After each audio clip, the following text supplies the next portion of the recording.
of Syria, close to the Yugoslavian and Hungarian borders, lies the magnificent Österreich Ring, 3.7 miles long, surrounded by superb scenery and very fast indeed.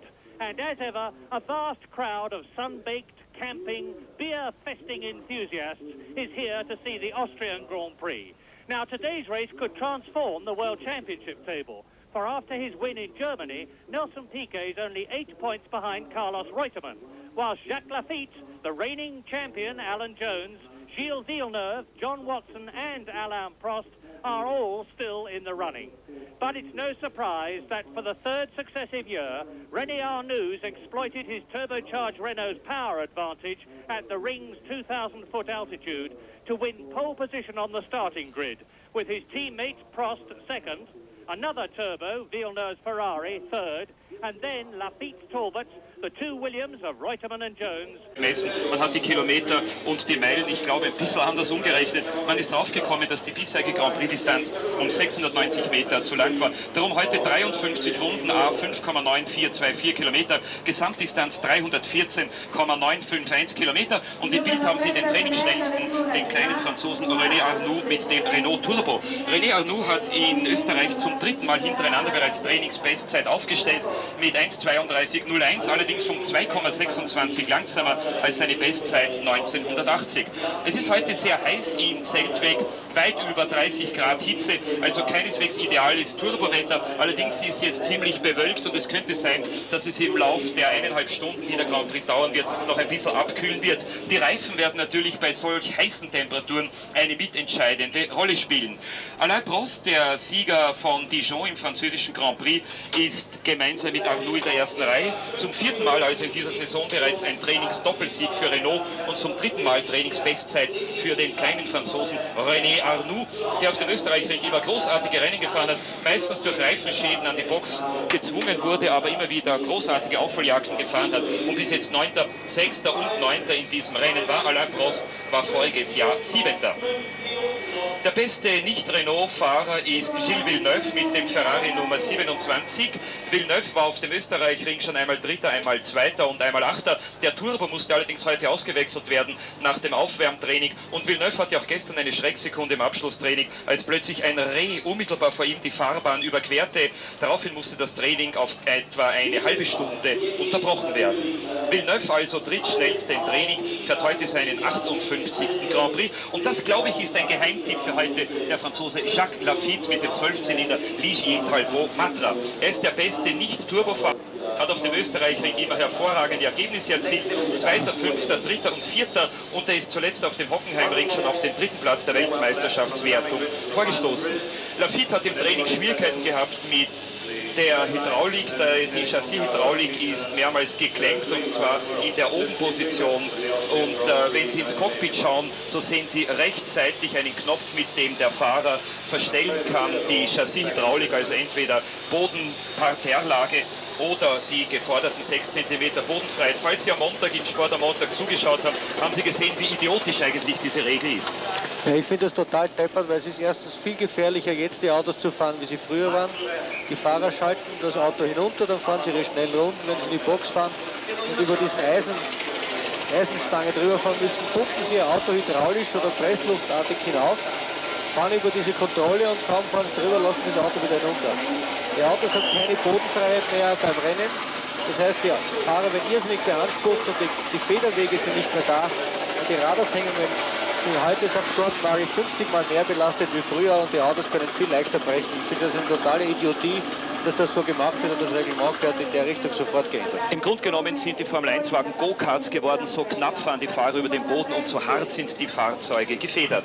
Dritte Startreihe, beide Williams-Fahrer, Carlos Reutemann war schneller als sein Teamkollege Alan Jones und zwar schneller um 12 Sekunden. Carlos Reutemann, der Führende der Weltmeisterschaft, schnellster Ford-Cosworth-Fahrer und auch der schnellste Goodyear-Fahrer im Training, hat hier schon einmal gewonnen, ein Hitzerennen 1974. Die beiden anderen Fahrer, die schon einmal den Österreich-Grand Prix gewonnen haben, John Watson 1975, 76 bzw. Alan Jones 1977 mit dem Shadow vor Niki Lauda und 1979 mit dem Williams. Alan Jones war in den inoffiziellen Trainings der schnellste. Offiziell waren immer die anderen Fahrer, die Renault-Fahrer in den offiziellen Trainings die schnellsten. Und hier sehen Sie die berühmte 6 cm Regel, wie sie heute praktiziert wird. Sie haben gesehen, nicht einmal einen Schuh bringt der Mechaniker noch zwischen Auto und Boden. Alan Jones, der Weltmeister, zweimalige Zeltwegsieger, ist auf den 4. Platz der diesjährigen Wertung zurückgefallen, war wie gesagt in den beiden inoffiziellen Vormittagstrainings der schnellste. Hat heuer schon 2 Grand Prix verloren, weil es irgendeinen Defekt im Benzinsystem des Williams gegeben hat. Monte Carlo und Hockenheim. Bei Williams ist man überzeugt, dass man durch die Testfahrten in den letzten 2 Wochen diesen Fehler behoben hat. Ob es wirklich wahr ist, werden wir sehen. Jones fährt heute seinen 92. Grand Prix. 11 Siege hat er bereits verzeichnet. 4. Startreihe geht sich noch aus. Nelson Piquet und Didier Pironi. Nelson Piquet ist der einzige Fahrer, der heuer schon 3 Grand Prix-Rennen gewonnen hat. Zuletzt Hockenheim, allerdings deutscher Grand Prix, Sieg vom 3. Startplatz aus. Der Österreich-Ring ist die Lieblingsrennstrecke des Brasilianers, obwohl er hier noch nie besonders gut abgeschnitten hat. Nelson Piquet ist zweimal ausgeschieden und war einmal 5. Sie können es nicht genau erkennen, aber es gibt ihm auf dem Lenkrad eine Digitalanzeige, bei der Nelson Piquet im Training sich selber die Runden stoppen kann, beziehungsweise er kann am Beginn des Trainings genau die Zeit einstellen und weiß dann jeweils genau, wie viele Minuten das Training noch dauert. Nelson Piquet mit dem Brett fort und hier zeigt uns Regisseur Luki Schmidleitner die Digitalanzeige am Lenkrad. Es gibt noch einige Kontrollleuchten, zum Beispiel das gelbe Licht, das bedeutet, dass der Wagen gerade ob also die Chassishydraulik gerade eingeschaltet ist oder nicht. Didier Pironi mit dem Ferrari Turbo ist 8 schnellste im Rennen, hatte Freitag einen Unfall, hatte Samstag 2 Turboschäden und der Grund ist wahrscheinlich der, dass man bei Ferrari den Ladedruck im Training immer wesentlich erhöht.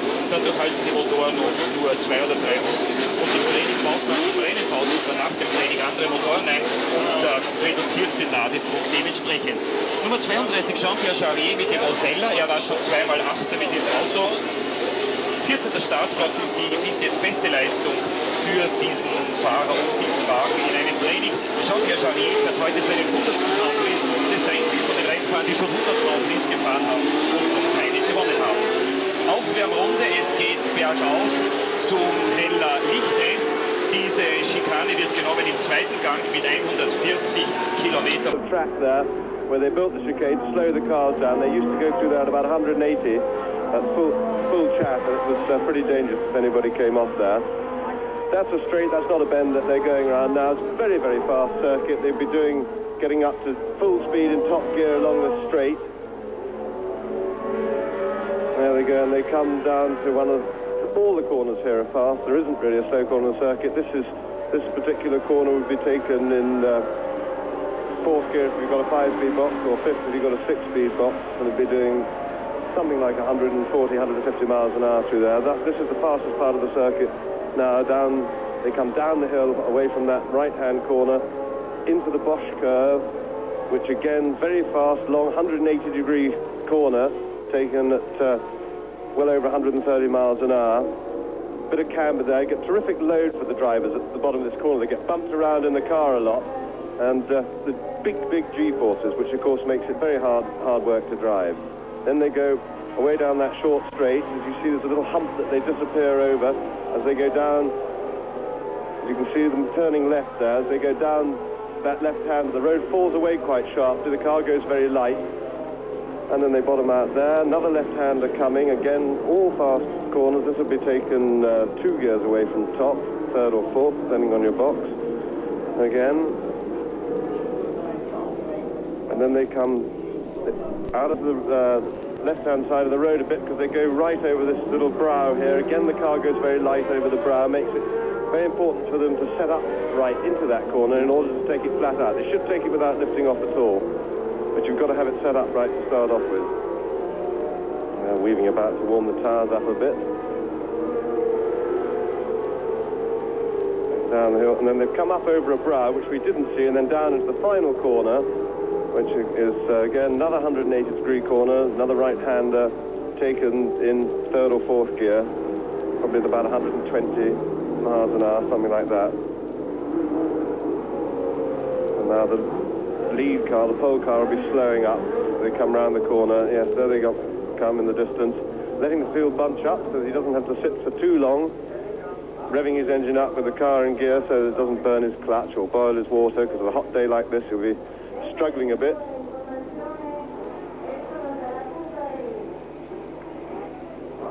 And those of you who have been following the practice may be surprised to see that caption. This race has been reduced in length from 54 laps to 53 laps, and that's a distance of 195.7 miles an hour. On the left-hand side of the front rank of the grid is René Arnoux. Then, just slightly behind him, because it's a staggered grid, is Alain Prost. Then, Gilles Villeneuve. And you'll notice there are 3 turbos, which are slower at getting away than the normally aspirated cars. Behind them is Jacques Lafitte. And the lights, when they go from green to red, take about 3 seconds. Away they've gone. It's Prost into the lead. It's Villeneuve streaking up on the inside as they go up the hill towards the Hellelique curve. Villeneuve, with less turbocharged lag on the Ferrari, got an absolutely superb start, and it's Villeneuve leading through the Hellelique curve, followed by Prost and Arnoux, and Lafitte and Pironi is well up. So it is the 4 turbocharged cars, the 2 Ferraris. There is Villeneuve, behind him Prost, and now Pironi is up into 4th position ahead of Jacques Lafitte in the Talbot Matra. Behind Lafitte, Jones and Reutemann, Nelson Piquet well up, John Watson in 8th position. They are all round the Glatt curve. Now this is the highest point of the circuit, where they do 175 to 180 miles an hour, and Nelson Piquet jockeying for position up with Alan Jones round the Bosch curve, and it's Villeneuve. Then the 2 Renaults, lap 1, Pironi in 4th position, Jacques Lafitte in 5th place. Down to the Texaco bends, the 2 left-handers, and that's where Derek Daly went off at such enormous speed last year in the Tyrrell. But it's still Villeneuve, Renault, Pironi, Lafitte. Then Piquet is up into another position. There goes Piquet. And Alan Jones is behind his teammate Carlos Reutemann as they go over the crest of the hill and into the Jochen Rindt curve, which is a 145 mile an hour bend.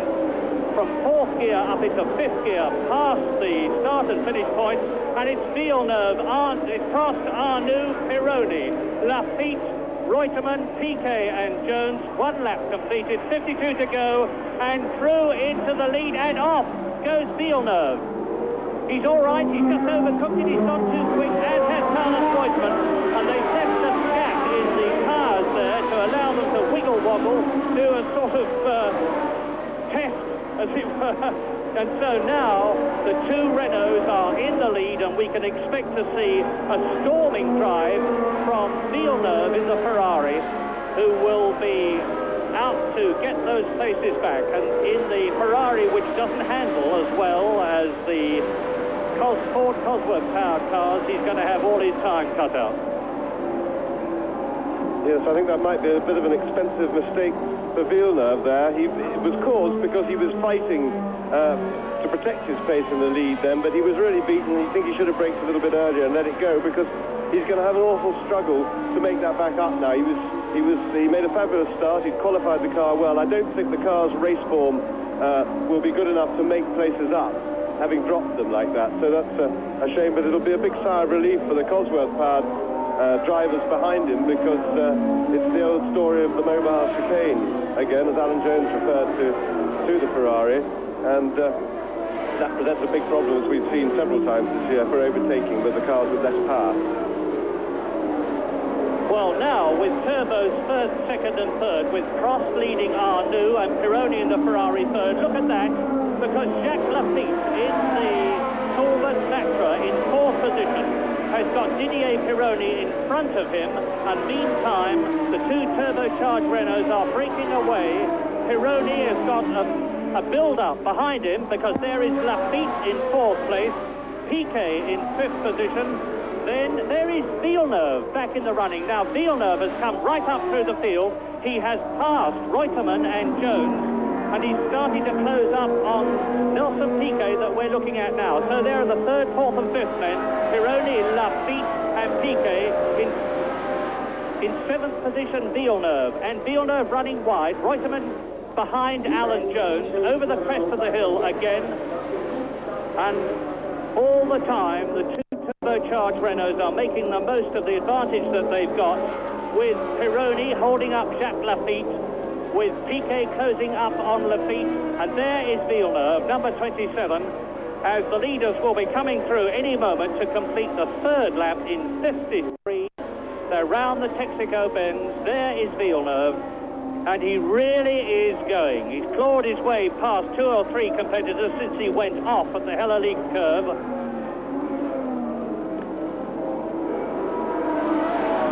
Villeneuve, Jones, Reutemann through, Jones and Reutemann right behind Villeneuve, having been past him, and meantime the leaders appear at the end of lap 3, and across the line go Prost leading. Arnoux is in second place. Now there's a big gap developing. Then it's Pironi, Lafitte, Piquet, Villeneuve, Jones and Reutemann. There is the battle, the flash from the turbo as Didier Pironi in third place backed off, and right behind him Jacques Lafitte and now Nelson Piquet. Yeah, you can see the problem with this group here, these three, is very, very serious, with Pironi is seriously holding them up. He goes just leaping away from them down the straight. Look how much he's pulled since the chicane, just on pure power, and then through the corners, the conventionally aspirated cars come leaping back up to his exhaust pipe just to see him whistle away again with his turbocharger. And quite what they're going to do to pass him, other than hope that he breaks down or makes some sort of a mistake, I really don't know. I mean, it's easier very often when you're sitting up here in a commentary box to see ways to get round people than it is out on the track, and I can't even think of an idea sitting here. But now you see they'll come leaping up to him again, and there goes Pironi. And of course Villeneuve is presenting exactly the same problem. Now look at him pull away with the power. As soon as he gets on the power, he's out of the corner. They're back up under braking. He's having a go. I think that's the only place, either there or the next corner. Lafitte may be able to have a little stab through at this next left-hander, but it's a mighty difficult place to have a go. Well, let's see if he does. Pironi third, Jacques Lafitte, number 26, in fourth position. This is lap 4. Piquet is in fifth place. And now you can see how Pironi is holding them up, because the rest behind Piquet are starting to close, and as the leaders go through, Arnoux and Prost, there is an ever-increasing gap. Then it's Pironi, Lafitte, Piquet, Jones, and Villeneuve has been passed by both Jones and Reutemann.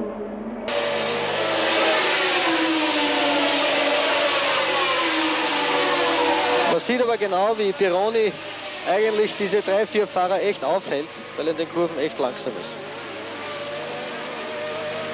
Das heißt, aus dem Dreikampf wird sehr bald ein Fünfkampf werden, wenn die beiden Williams von Jones und Reutemann wieder aufgeschlossen haben. Richtig.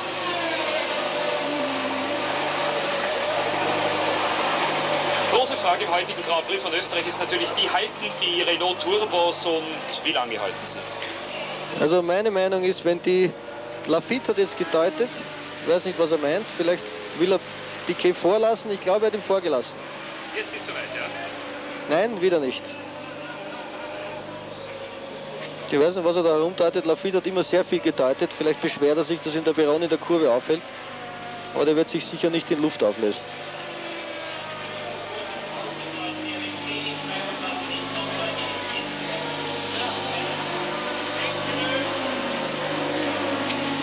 Bis jetzt schnellste Runde René Arnoux mit 1:38,38, Schnitt 217 Kilometer pro Stunde, 1:38,38.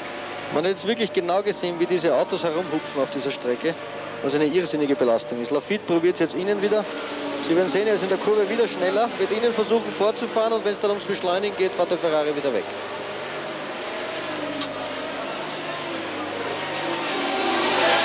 Piquet versucht jetzt Lafitte auszubremsen. Hoffentlich sieht man es.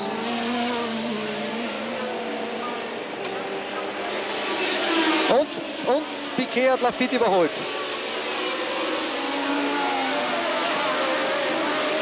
Hoffentlich bleibt er jetzt vorn. Jetzt wird Piquet versuchen, an den Ferrari sich ranzumachen.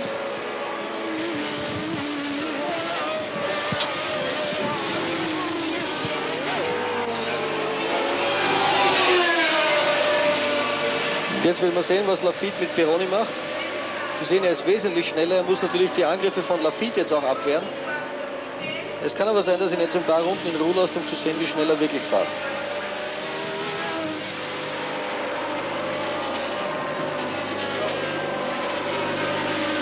Sie sehen, wie viel schneller der Brabham in der Kurve ist. Und Lafitte versucht jetzt innen.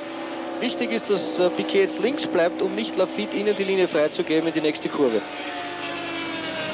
Und er No, Piquet held on to his place all right, but he'd be mighty anxious to get past the Ferrari and get after the two Renaults, because I don't think the Renaults are going that quickly.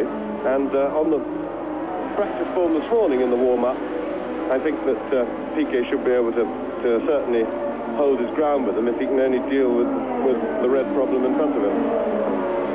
Well, the leaders are through, having completed 6 laps, and I've got the watch running with Pironi, Piquet, Lafitte, Jones and Reutemann. And incidentally, have a look at the way these cars handle on the circuit, especially coming out of the Hellelique curve. It's very, very bumpy at parts of this circuit, and the cars are now set up so that there is only 1 inch of suspension travel. And indeed, in practice yesterday, some of the cars were practicing with virtually no springs at all and just operating on the bump stop, which makes them, in effect, 500 horsepower cars spelt with a K, and it makes them incredibly difficult to handle. And the gap between this as Nelson Piquet challenges Didier Pironi and goes through, and so now Nelson Piquet is up into 3rd position, followed by Jacques Lafitte, both of them taking Pironi, and Jones tucking in behind Lafitte, but no, Pironi holds it, he's still in 3rd place, but Piquet all over him, and the gap is extending all the time between the Renaults and Pironi, and it's 12.5 seconds at the end of the previous lap. Prost leading Arnoux with Pironi 3rd, then Piquet in the Brabham, Lafitte in the Talbot Matra, and Alan Jones, and you're looking at Jones, the last of this batch, and behind him is his teammate Carlos Reutemann. Behind Reutemann is Riccardo Patrese, and then Villeneuve, and look as Piquet tries again. And so there's a perfect example of how difficult the cars are to control. Alan Jones's near side front and rear wheels both right off the ground. This is the end of lap 8. The leaders are already through as this 1, 2, 3, 4, 5 car battle for 2nd place crosses the line. No change. Pironi will try to hold back Piquet. Piquet will have no choice but to stay where he is as they go through the Hellelique curve, which, by the way, is a 2nd gear bend, and they take it at some 75 miles an hour. Now they're up into 3rd, 4th, 5th gears, and at the point they're at now, it's a 165 mile an hour run up to the right-handed black curve. Pironi in the Scarlet Ferrari 3rd. Nelson Piquet trying again as they go up the hill to the highest point of the course. This is where he tried to take Pironi last time. But when Pironi gets over the crest of the hill, he can keep his foot down, and that's where the turbo power of the Ferrari will start to tell. This is the fastest part of the course as they come up to the Bosch curve.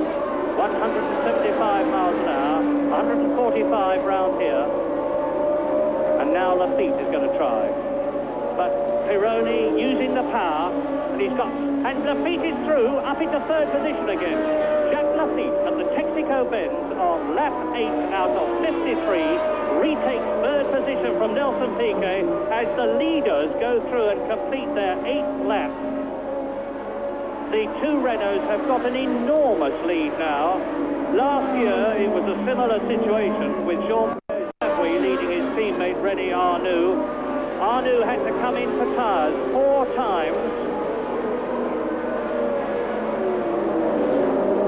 That's marvellous stuff. He took that from a long way behind. He must have really screwed himself up, shut his eyes and prayed as he did that. It was a marvellous piece of driving by Lafitte. And now where's the Ferrari gone? Because Piquet got through as well. Unfortunately, we were tied in with a close-up there, and I think what must have happened is that as he saw the unexpected figure of the feet, 'cause I'm sure he wasn't expecting it then, Peroni, that he came alongside, and that's of course he's in trouble, because Peroni seems to have slowed down, because now Jones goes through. No, he's fighting back, so he's not dead yet. He's probably in handling trouble. But Jones is through as well. Well, those three drivers will be breathing a huge sigh of relief, probably not quite out of the woods yet, because from that distance, Peroni might just catch Alan Jones on the straight. He was having a go at him before. No, he's not going to do it. Jones is away and safe. Now you watch this gap build as they go away from Peroni. Well, the Piquet and Jones have both got the feet to thank for that, because it was a marvellous attacking piece of manoeuvre from far out, and this should liven the race up. Now we've got to watch the gap to see if they can catch the Renaults. And I will put the stopwatch on the Renaults as they complete a lap. There's the fastest lap so far, significantly. Gilles, that's the speed along the straight, 305 kilometres an hour, and I can't turn that into miles an hour in my head and talk to you at the same time, so I will hope that you've got a calculator, but it's about 180 miles an hour. Well, the positions on lap 10 are that in the lead is Prost, in second place is Arnoux, in third place now is Jacques Lafitte, in fourth place Nelson Piquet, in fifth position is Alan Jones, down to sixth place has gone Didier Pironi, behind him is Carlos Reutemann, then Riccardo Patrese, and here as they come round the exit from the Texaco bend is Jacques Lafitte, Piquet, Pironi, and in the background I saw a flash of an orange car. That must be Siegfried Sturr's car, because I see that Riccardo Patrese in this replay is still in the running. Well, the positions on lap 10 are that in the lead is Prost, in second place is Arnoux, in third place now is Jacques Lafitte, in fourth place Nelson Piquet, in fifth position is Alan Jones, down to sixth place has gone Didier Pironi, behind him is Carlos Reutemann, then Riccardo Patrese. Wichtig ist es nur, dass die Renault langsam fahren, weil je langsamer sie fahren, desto mehr Chancen haben sie, das Rennen gut zu gewinnen. Nachricht von den Boxen, Derek Daly mit dem March war in der Box und hat die Zündbox ausgewechselt. Ja, warum waren die Renault Turbos eigentlich immer so schnell? Viermal ein Trainingsdoppelsieg hintereinander und trotzdem nur ein Sieg in Dijon. Was ist nachher passiert in Silverstone? Doppelführung für die beiden Renault-Fahrer und dann haben in beiden Wagen die Ventile überhitzt. Hockenheimring, da gab es dieses missglückte Überrundungsmanöver. René Arnoux hat seinem Stallgefährten aus Schwierigkeiten gemacht. Das Ergebnis war, dass Alan Jones in Führung fahren konnte, dann das Rennen aber verloren hat, weil er immer langsamer wurde, weil sein Motor Fehlzündungen bekommen hat. Und so gewann Nelson Piquet dann vom dritten Platz weg und macht die Weltmeisterschaft wieder spannend. Denn sollte Piquet heute gewinnen und Reutemann keinen Punkt machen, dann würde Piquet mit einem Punkt Vorsprung in der Weltmeisterschaft führen. 8 Punkte sind es im Augenblick zwischen den beiden Fahrern in der Weltmeisterschaft. Reutemann hat 43 Punkte, Piquet 35, Lafitte 25, Jones 24, Schindler 21, Watson 20, Prost 10, Patrese 10, Schieber 10 und weit zurück René Arnoux an 13. Stelle mit erst 5 Punkten, obwohl er dreimal hintereinander Training schnellster war. Das Tempo des Rennens ist nicht gestiegen, immer noch Arnoux, schnellste Runde aus der vierten Runde mit 1,38,38. Grund ist vielleicht der, dass es wieder heißer geworden ist, die Wolken haben sich verzogen, die gesamte Strecke liegt in der prallen Sonne.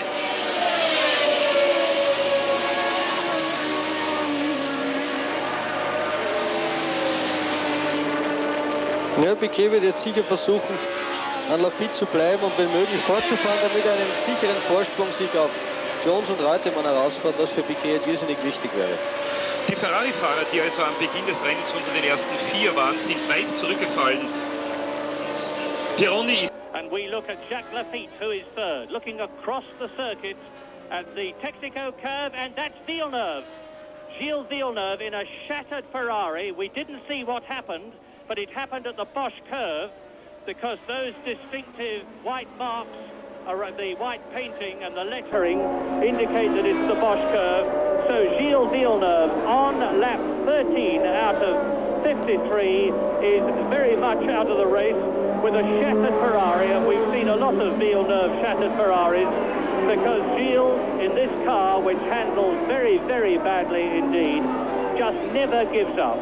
He always keeps his foot absolutely flat, and on lap 13 out of 53, the race order is Alain Prost, Renault, leading René Arnoux, Renault. In third place, Jacques Lafitte in the Talbot Matra. In fourth place, Nelson Piquet in the Brabham.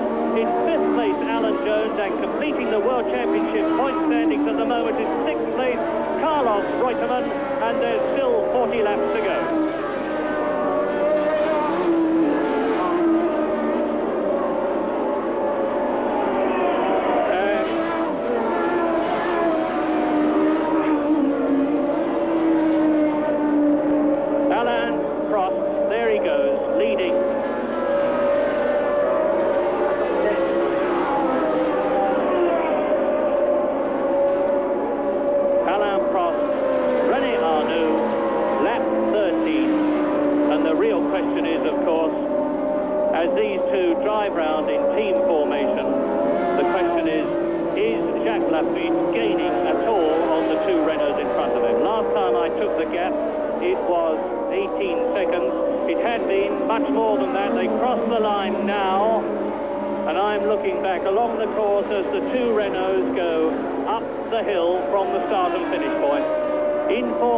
Through the Hellelic curve.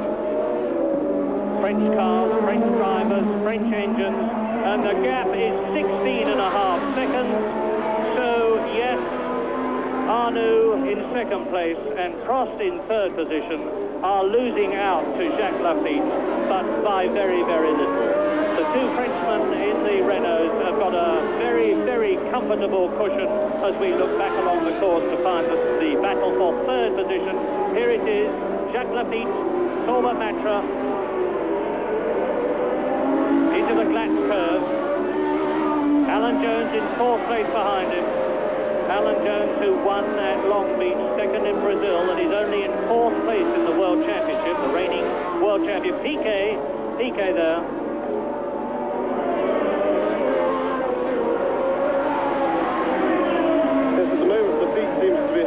The others are fairly comfortably. Piquet doesn't seem to be able to get that close to him. At the same time, Alan Jones seems to be fairly comfortably settled where he is. Just a word about Alan Jones, as Larry was saying, current world champion, lying only fourth in the championship. It should be said that, certainly in my opinion, he's driven far and away the best he'd ever driven this season. He's had an absolutely marvellous season. He's just been hugely unlucky. He drove quite brilliant races at both Monte Carlo and Hockenheim, had probably the same fuel feed problem on each occasion, let him down right at the end. It's been really cruel luck for him.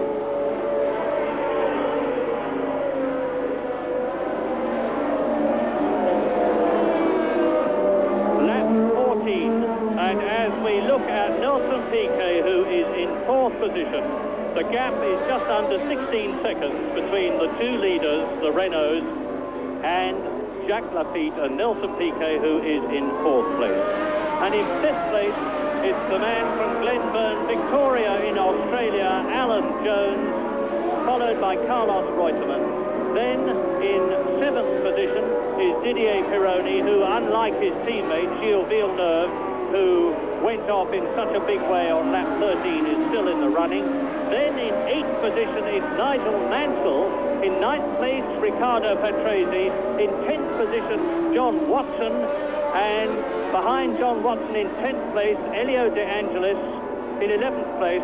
And in 12th position is Patrick Tambay. And by the way, the Chilean driver, Eliseo Salazar, is well up in the running. He's in 13th position, and that's a terrific achievement, because he's in an ensign which is much, much slower than all the cars in front of him and a lot behind him, and he certainly hasn't got anything like the race experience of, for instance, Jacques Lafitte, who is in his 104th Grand Prix. In third position, building up the points very nicely, Lafitte, who is third in the World Championship.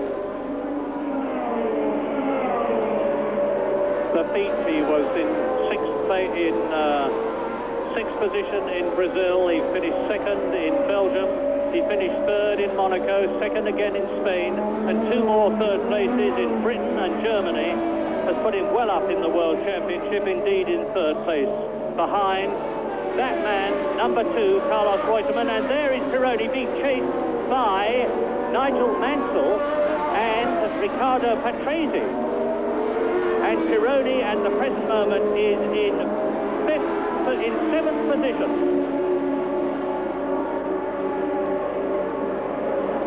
Quite amazing, isn't it? Every time we see a Ferrari, we see a huge queue behind it. And it really is very, very frustrating if you're following somebody, you know, to drive in that situation, work hard, held up round every corner, and then just watch them disappear down every straight. There they are, there they go again. Pironi disappears off the distance down the straight. They'll close right up to him on the corner, but there's just no way round, or no easy way, unless you're prepared to stick your neck right out, as the Beat did, which he did the only thing possible, and it really was a spectacularly brave and skillful overtaking manoeuvre. The battle for 7th place then on lap 16. Didier Pironi in the Ferrari being chased by Britain's Nigel Mansell in the John Player Special, and Mansell going round the Bosch curve and trying to get through on the inside, but he'll never do that. Pironi can put his foot down here, keep the inside line of the Texaco bends. This is where Derek Daly went off last year. Nigel Mansell driving absolutely superbly. He said after the warm-up period this morning that he was very, very happy with the balance of the car, which is more, I'm sure, than Didier Pironi is. He's probably seen that his teammate Gilles Villeneuve has gone off in the biggest possible way. And now John Watson has got ahead of Riccardo Patrese and is up to 9th position. So, number 28, Pironi, is 7th. Nigel Mansell in the black and gold Lotus is 8th. John Watson, the British Grand Prix winner, number 7 in the Marlboro MP4, is in 9th position, and right behind him in 10th place, Riccardo Patrese, as they complete lap 17 shortly. In fact, they have completed it. In front of them all the time, let us not forget, there are the 2 flying turbocharged Renaults of Alain Prost and René Arnoux, followed in 3rd position by Jacques Lafitte still. In 4th place, it is Nelson Piquet. In 5th position, it's Alan Jones. In 6th position, it's Carlos Reutemann, and this is the battle for 7th. There is the 8th place man, Nigel Mansell. Up to the run down to the Bosch curve, and it's coming out of the Bosch curve and out at John Watson's going through and taking Mansell, or is he, as they go into the Bosch curve? No, he's not. Mansell still holds that 8th place. Yes, unfortunately, he got a good toe up, but he got himself on the wrong side of Mansell, ready to overtake, because although he was inside for that little kink, when they get to the real corner, it's a right-hander, and Watson was stuck on the outside, and that is not the way to overtake, particularly for a driver of Watson's experience. Mansell's having... Yes, Mansell's done it.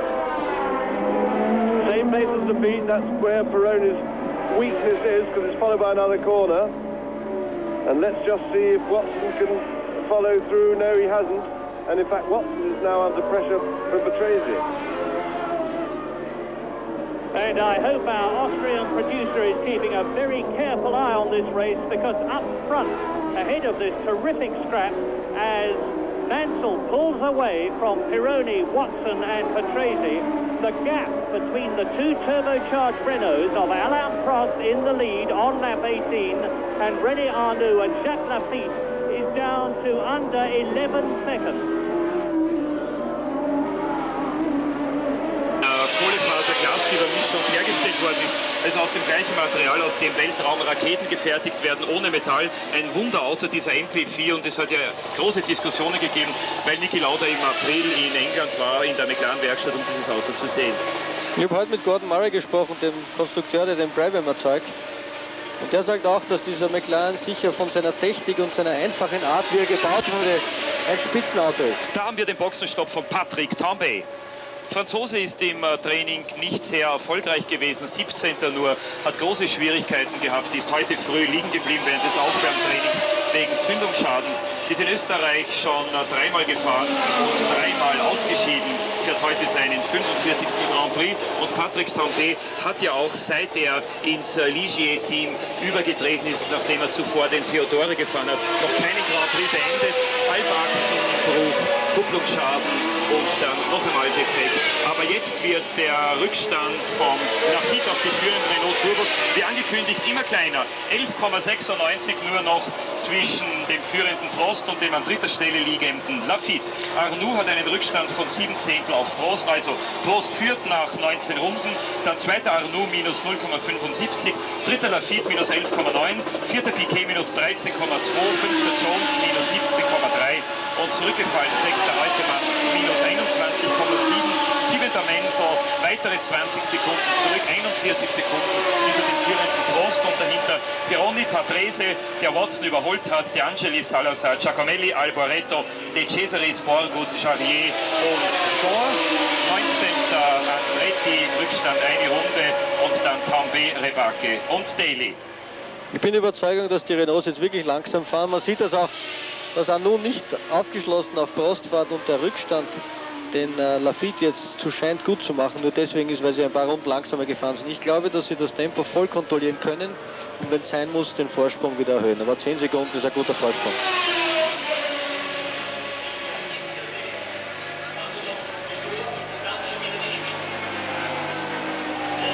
Lafitte hat mit jeder Runde nahezu eine Sekunde auf die führenden Renault Turbos gut gemacht. Piquet hat etwas den Anschluss an Lafitte verloren.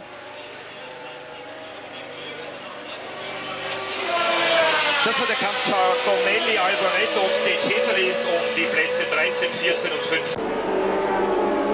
On the infield, you saw the shattered remains of Gilles Villeneuve's Ferrari, who went off on the Bosch curve, smashed his Ferrari to pieces on lap 13, stepped out of the car typically, absolutely unperturbed, walked away, but there is only one Ferrari left in the race, that of Didier Pironi, who is in 8th position.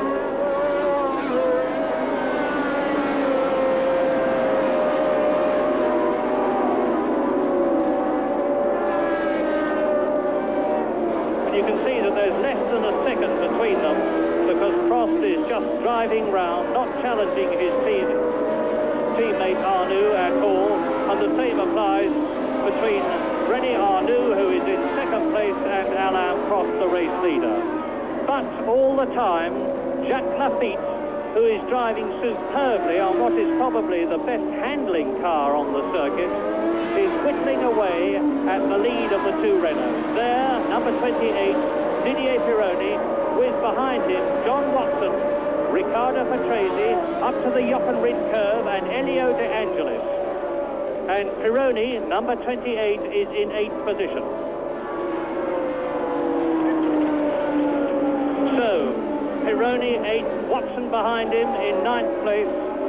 10th is Riccardo Patrese, 11th is Elio De Angelis, but number 12, Nigel Mansell, John Player Special, 7th position.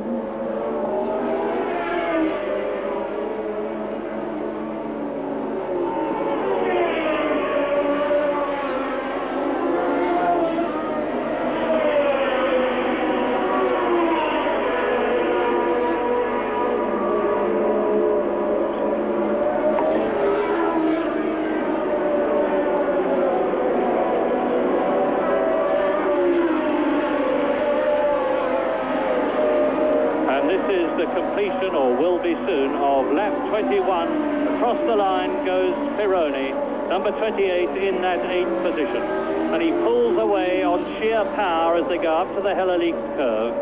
In 9th place, John Watson. 10th position, number 29, Riccardo Patrese in the Arrows.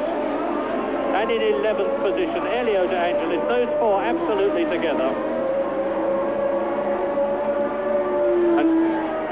Nigel Mansell is pulling away from Pironi, the Frenchman in the Italian Ferrari. He's on lap 21 in this 53-lap race, so there's still a long, long way to go.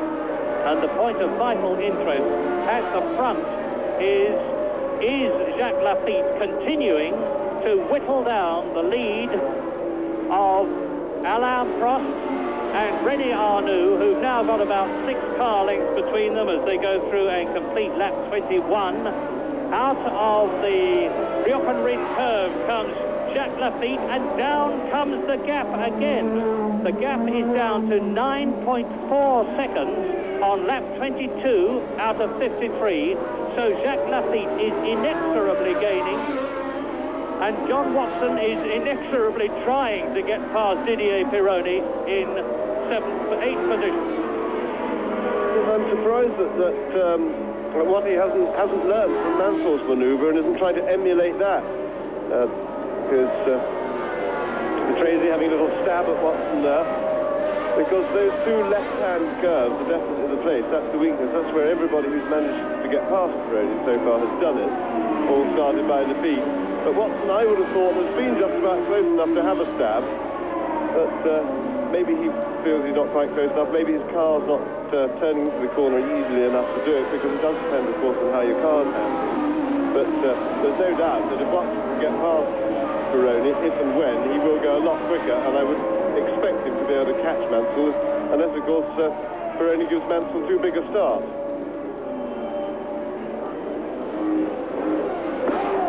On lap 22 out of 53, Alain Prost leads René Arnoux first and second. In 3rd position, Jacques Lafitte. In 4th place, Nelson Piquet. In 5th position, Alan Jones. And in 6th position, it is Carlos Reutemann. 7th is Nigel Mansell, who is pulling away from this battle for 8th position between Pironi. Behind Pironi, John Watson, who is 9th. Behind Watson is Patrese, who is 10th. And then Elio De Angelis, and down comes the gap again, because Jacques Lafitte is cutting down the gap between himself and the Renaults by about 1 second a lap. This is a battle for 8th. There's Elio De Angelis in the leaping Lotus on its very rigid suspension. And again, now Patrese is having a go at Watson and failing. Nigel Mansell goes through in 7th position, out of the Jochen-Rindt curve on lap 23, almost at the end of it. Pironi, 7th, Watson, 8th, Patrese, number 29, in 9th position, and Elio De Angelis just coming into the picture as they go up the hill in 11th position, into the Hellelicht curve. Pironi, Watson, Patrese, De Angelis. And behind De Angelis, incidentally, is no less a man than Eliseo Salazar.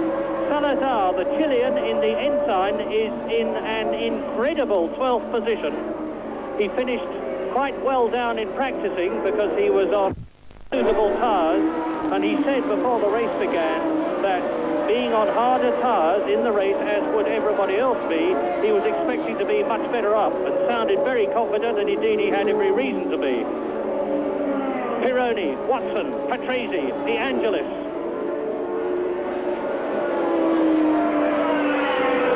Now, Jacques Lafitte has gone through. The gap between Lafitte and Piquet is only 3.4 seconds. The producer is sensibly staying with this battle between Didier Pironi and the men behind him, including John Watson, who tries again for 8th position.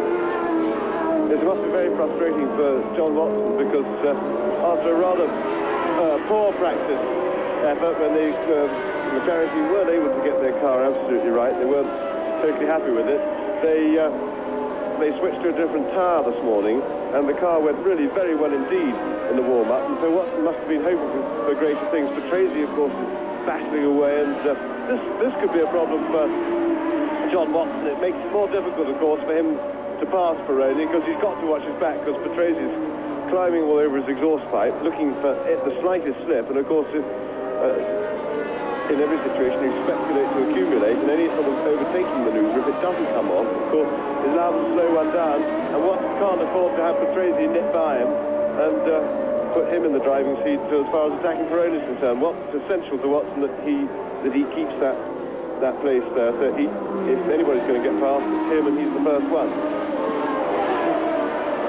Well, I say watch these by all means, but watch also the man behind them, because Eliseo Salazar, somebody's gone off there with presumably a puncture, but Eliseo Salazar is catching up all the time, and the gap now, we must get back to the leaders soon, because the gap now, and it's Mansell. Oh, what tragic luck. Nigel Mansell in the John Thayer Special Lotus, number 12, starts to get out of the cockpit. Ed Watson is through. Watson is through ahead of Pironi, and the gap now between Jacques Lafitte in third position and the two leading turbocharged Renaults is less than 7 seconds. And we're back with Lafitte on lap 25. Lafitte is driving an incredible race. He's got a superbly handling car. The 12-cylinder Matra engine, which is propelling his Talbot as he comes down to the 180-mile-an-hour left-hander before the Bosch curve. The Talbot is handling magnificently. Jacques Lafitte, very much the team boss, now that Gerard Ducarouge, the previous Talbot team manager, has left them. Jacques Lafitte is in effect number one driver and team manager, and he seems to be making a very good job of both those functions, because he's on his own in third position, and there are the leaders. Alain Prost closing up on a tail-ender over the crest, and the tail-ender is Michele Alboreto in the Tyrrell, who, unlike his team leader, Eddie Cheever, qualified. Eddie Cheever failed to qualify either the new or the Tyrrell in practicing. He had all sorts of problems, and there is Lafitte. Now it's definitely getting to be very exciting indeed on lap 26 out of 53. Jacques Lafitte is closing up on the two Renaults in front of him. You've just seen the Renaults go through the Hellenic curve. Here is Jacques Lafitte in third position. Behind him in fourth place, about 3 or 4 seconds behind him, is Nelson Piquet. The two Renaults have got ahead of Alboreto, number 4. That's him. Here is the third man, Jacques Lafitte. He's on lap 26. And he's gaining. Well, Jacques Lafitte has got the two Renaults well and truly in sight, but of course, when he does catch up with them, he's confronted again by the same problem of getting past these wretched turbocharged cars. I say wretched from the normally aspirated car driver's point of view, not of course from their own driver's point of view. It's very nice to have a power advantage under your right foot, but we'll see if Lafitte can wind himself up. He's got to produce the same sort of form that took him past Pironi twice in order to do these Renaults, and that's going to be no mean feat. And I'll give you the gap between the Renaults and Lafitte, although it's coming down to visual distance on lap 26. Those were the positions you saw on the caption. And now we're waiting to see who comes bursting over the skyline, and it's Nelson Piquet in fourth position with a clear track in front of him and a pretty clear track behind him. I'm waiting for the Renaults. There goes Prost past me, there goes Arnoux past me, and Lafitte is bearing down on Michele Alboreto as we watch Nelson Piquet in fourth position, and off goes Prost. Lap 27 out of 53, and it's happened. The tyre has gone, and Alain Prost is out of the race, and behind him, the gap between René Arnoux and Jacques Lafitte is only 5 seconds. We now have not 3 Frenchmen, first, second and third, but 2 Frenchmen in 2 different cars, first and second. On lap 27 out of 53 then, René Arnoux has moved into the lead, and Jacques Lafitte is in second place. Well, it looks like some sort of mechanical failure, I think, Murray. The tyres seem to be all inflated, but that's a great shame. But of course, the hot weather, the turbocharged cars have proved to struggle a bit for reliability when the conditions are very hot. And of course, it's impossible for us from sitting up here to say exactly what's wrong, but it does appear that some sort of mechanical failure, because he just pulled quietly off the track and parked it. For Jacques Lafitte. Erster Arnoux, zweiter Lafitte, dritter Piquet, vierter Jones, fünfter Reutemann, sechster und bereits in den Punkterängen Watson, siebenter Pironi, achter De Angelis, neunter Patrese, zehnter Salazar, elfter De Cesaris, zwölfter Giacomelli, 13. Porto, 14. bereits überrundet Alboreto, dann Charrier, Stohr, Andretti, Rebacke und dann Tambay, Daly ausgeschieden Villeneuve, Menzel und Surer. Jetzt ist es psychologisch sehr wichtig, dass Lafitte den Führenden in Sichtweite hat, denn nichts ermutigt einen Fahrer ja mehr, als wenn er das führende Auto immer näher kommen sieht. Andererseits ist es für den Ersten immer deprimierender, wenn er sieht, wie der andere immer größer in seinem Rückspiegel auftaucht. Das ist richtig, Heinz. Wichtig ist es am Österreicher ganz besonders, weil er den Windschatten ausnutzen kann, um sich so relativ leicht an den Führenden heranzusaugen. Ungefähr 200 bis 250 Meter wirkt dieser Windschatten, aber das ist die Zeitlupenwiederholung des Ausfalls. And he obviously knew his race had been run because there was no argument. Undone came the seat belts, and out of the car stepped Alain Prost. Meantime, the race leader, René Arnoux, knowing, of course, that it's all up to him. This is a reversal of what happened to Prost last year, because in 1980, the battle up at the front, well, it wasn't really a battle, it was a racing demonstration between René Arnoux and his then teammate Jean-Pierre Jabouille. And René Arnoux had no less than 4 tyre stops, whereas Jean-Pierre Jabouille drove home brilliantly, conserved his tyres right to the end of the race and beat Alan Jones by just about a second.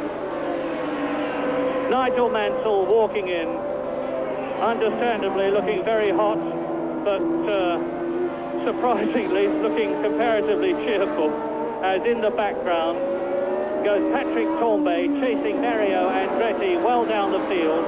And now the gap between René Arnoux and Jacques Lafitte, with 28 laps completed, as we look at Andretti and Tambay, who are well lapped. They've both been lapped, but the gap between René Arnoux and Jacques Lafitte is only 3.5 seconds on lap 29.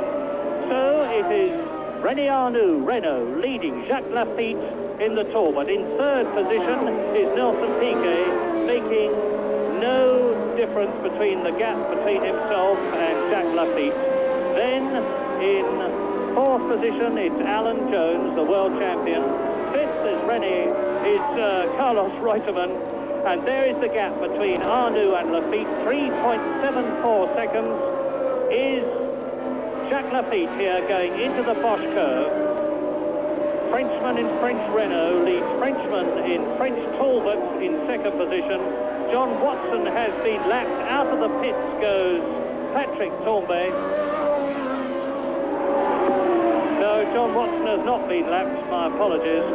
There's a considerable gap, though, between Carlos Reutemann and John Watson, and it would look that Watson has got little chance of catching.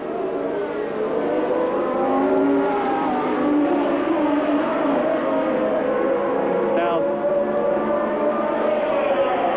Ferrari's got an even bigger queue behind us. Somebody just pulled off the circuit then. It was Siegfried Sturm.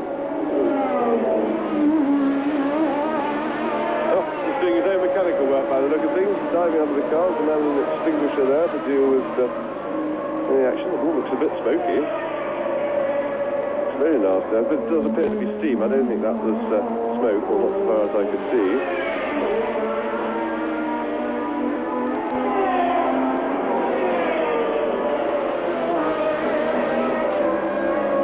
well, here is the Ferrari Crocodile again, and this time it is Didier Pironi, number 28, in 7th position, staving off the frenzied attentions of the 8th place man, Riccardo Patrese, in the Arrows, who it is rumoured has got half the teams in Formula One trying to get him to drive for them in 1982. And there's Derek Daly well up in the march, but he's been lapped. Derek Daly then, but the battle is between number 28, Pironi, in 7th place, Patrese, who is in 8th position, De Angelis, number 11, in the Lotus, who is therefore in 9th place, and they cross the line to complete another lap, indeed to complete their 29th lap, so they're on lap 30, as are the leaders in this 23-lap race, and Pironi's keeping the Ferrari going.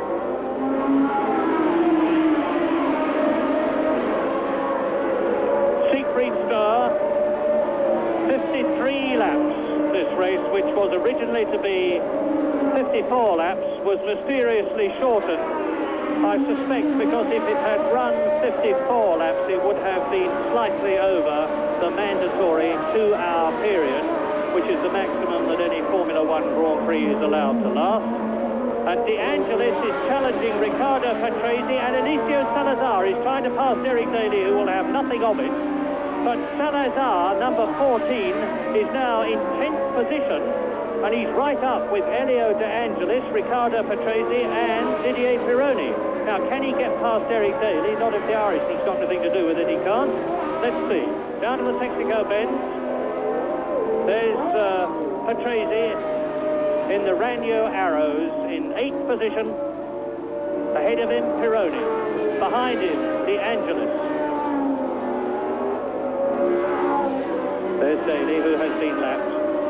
And a frenzied Chilean, Eliseo Salazar, trying to get past Daly in order to get to grips with the battle for 8th position between Didier Pironi, battle for 7th position between Didier Pironi and his followers.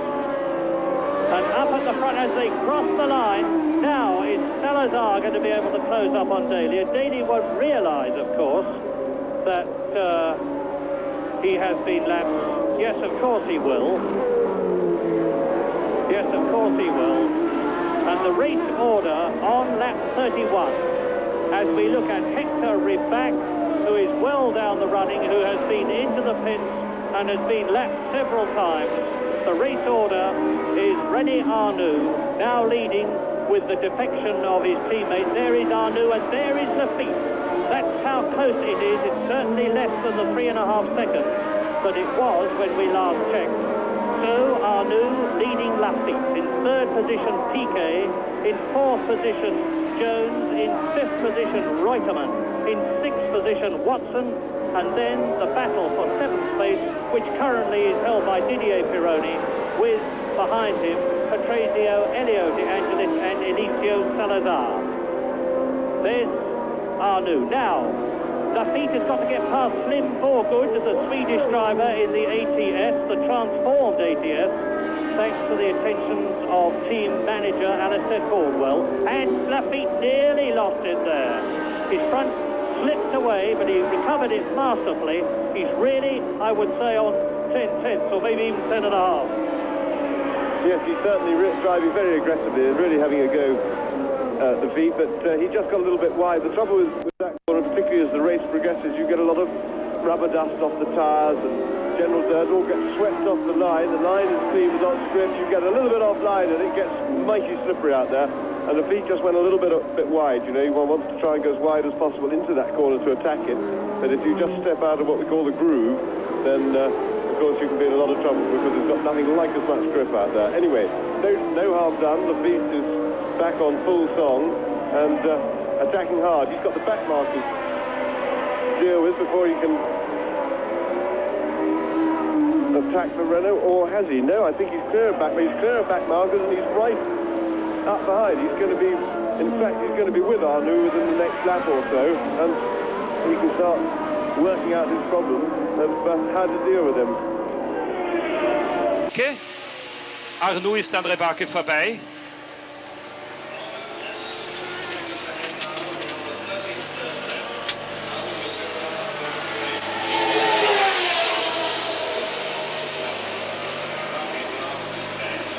Arnoux, Rebake und Lafitte.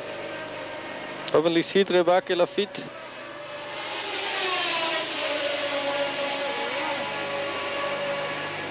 Früher nie oft im Rückspiegel geschaut, der Mexikaner, hoffentlich macht das heute.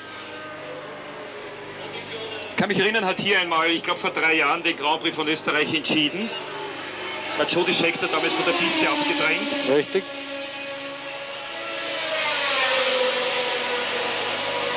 Und Lafitte ist vorbei. Nur noch wenige Wagenlängen zwischen Arnoux und Lafitte. Jetzt ist er voll im Windschatten des Renault und er kann die Höchstgeschwindigkeit des Renaults so ausnutzen, dass er voll mitgezogen wird und jetzt dran bleibt. Jetzt wollen wir da genau aufpassen, wo Lafitte schneller ist. Ich glaube in den Kurven. Achtung, 76 Hundertstel, also nur noch eine Dreiviertelsekunde zwischen dem führenden Renault Turbo und dem zweitplatzierten Ligier Talbot Matra 12-Zylinder. Es kann nicht mehr lange dauern und Lafitte ist am führenden René Arnoux vorbei. Und das ist ein irrsinnig wichtiger Kampf für Frankreich, glaube ich, weil hier das Privatunternehmen Ligier, wenn man so will, gegen den Staatsbetrieb Renault kämpft. Und Lafitte sicher alles hineinhauen wird, um versuchen, um Arnoux vorbeizukommen. Aber die Renault Höchstgeschwindigkeit scheint mir noch immer gut zu sein, aber in der Kurve ist er langsamer. Man sieht, wie Lafitte in der Kurve immer wieder aufschließt und auf der Geraden in der Renault davon zieht.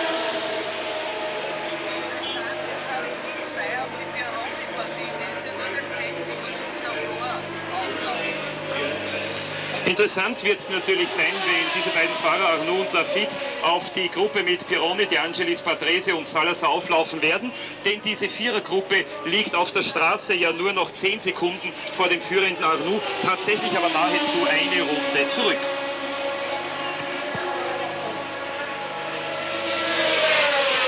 Von der Rennleitung kommt eine Meldung über den Ausfall von Alain Prost, Probleme mit der Lenkung. Grund für den Ausfall von Stohr ist ein Motorschaden. Lafitte ist echt...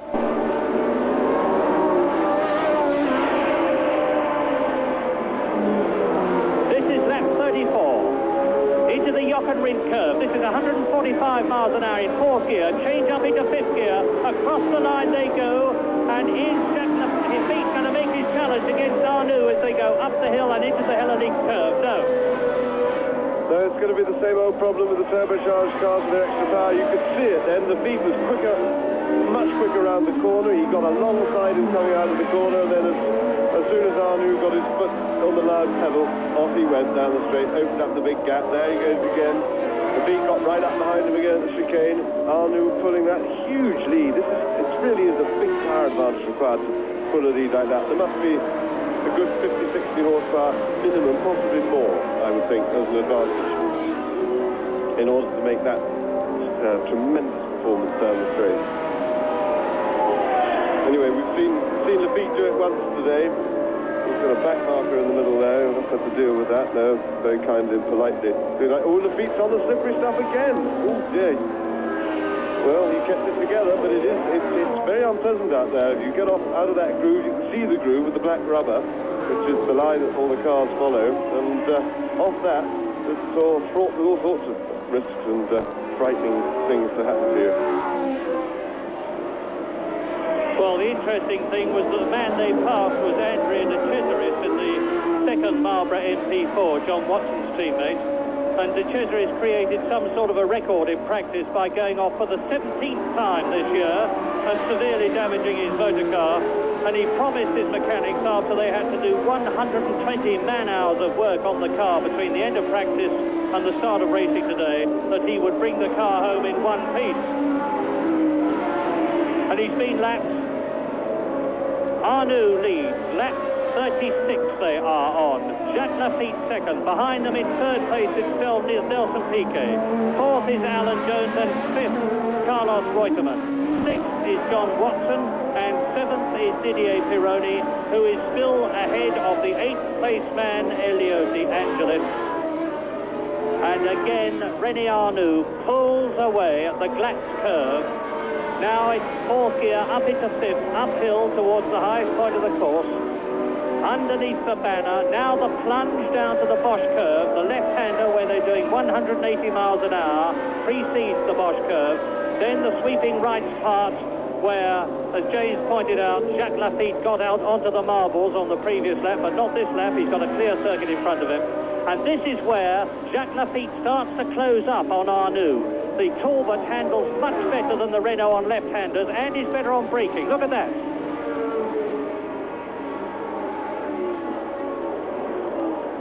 Yes, you'd expect the normally aspirated cars to be quicker on handling through those two left-handers, but the Lafitte's car seems to be exceptionally quick. He pulls a huge amount there.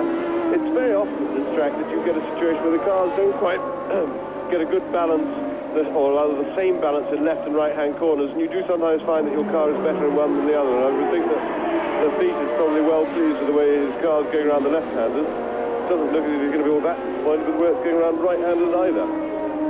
But, of course, one problem that that Lafitte has got, which he'll be bearing in mind, is that with the Renault holding him up in front as he tries to find a way around Arnoux, Piquet will be slowly, gently closing the gap that Jacques Lafitte worked so hard to create after he managed to get away from that bunch first. And of course, that's all very frustrating when your hard work is undone. Look at that gap, how it extends. It's quite staggering, the power of these turbocharged cars compared with the normally aspirated ones. And there's a very aspirated one. It is Bruno Giacomelli's car. We had a firework display here last night at the end of practice. Bruno Giacomelli is certainly rivaling that, because it looks to me as though the disc brakes at the back of his car have set fire to the fiberglass bodywork.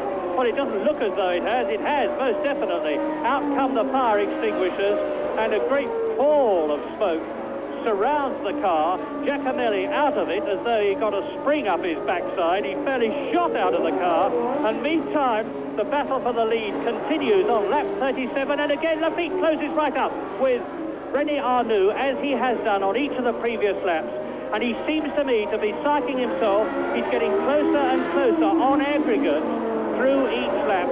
He makes his challenge coming out of the Texaco bend. It's just possible that if he can come out of the Bosch curve really close up behind René Arnoux as he is doing this time, he'll be able to take him as they come up the hill to the Hella Leaks curve. But Arnoux got a big power advantage here. Did you see Lafitte just momentarily lift his hand off the steering wheel and give a curt signal to his pits as though to say all is well? Not that I think they needed any signal. They can see things are going pretty well for Jacques Lafitte on lap 38.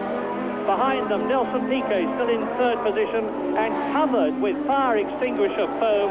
A very second-hand, but not for sale, Alfa Romeo of Bruno Giacomelli, with the Italian perplexedly looking at things. And there's Ermanno Quoghi, the famous Alfa Romeo mechanic, ex-Lauda mechanic, the bald-headed chap who had a Kojak haircut last year but is allowed to grow it this.